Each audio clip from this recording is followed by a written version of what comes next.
refuting Gail Borcone's point that the chemicals in sunscreen are harmful to your skin and health. I could not find any controversy on this subject, but I did find controversy on whether or not to use sunscreen, not necessarily that the chemicals are harmful. But her secondary claims were, the first one was, on the surface of skin, harmful chemicals in sunscreen do not protect against UV damage. However, they go further in the surface and actually absorb into your skin. Her second claim was that sunscreen blocks vitamin D production. And her third secondary claim was the FDA will not allow natural sunscreen ingredients to be used.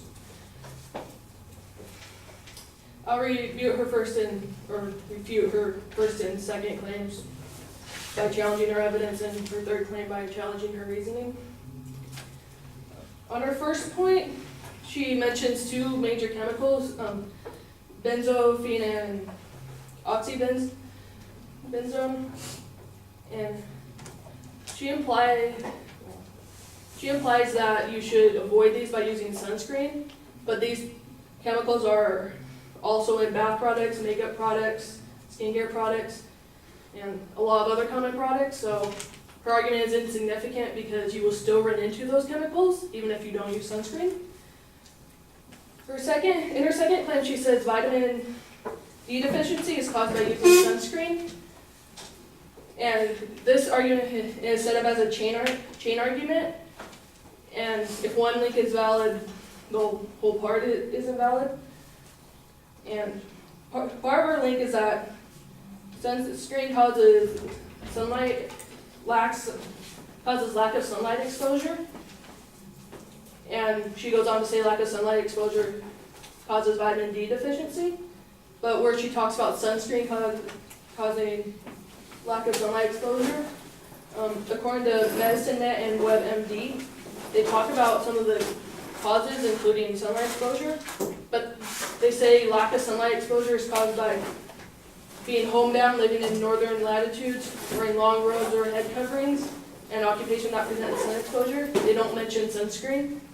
So even if it were true, it's not significant enough to actually play a part. So that link of her argument is invalid. And then her third secondary claim is also set up as a chain argument. She begins with that the FDA only approves of two non-chemical ingredients, and ends with that sunscreen is harmful. But what she does not say is that that chemical ingredients are harmful, which she needed to support her claim. So that's a link that was missing that she needed. But she did mention a few chemical ingredients that are harmful, but she didn't prove that the whole category of chemical ingredients are harmful.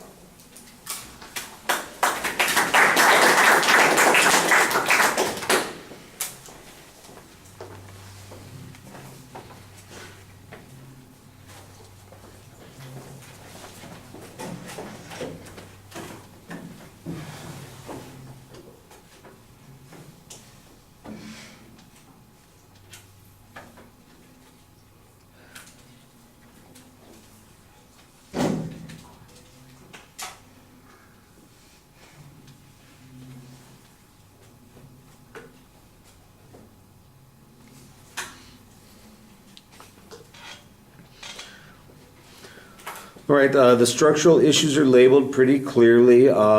You tell us what the secondary points are. You generally also preview what the responses are going to be to the first, second point, that there are going to be evidence challenges, and the third point that there's going to be a reasoning challenge. I don't know that you need to do that ahead of time, but it didn't hurt you in this particular case because it's a fairly narrow argument.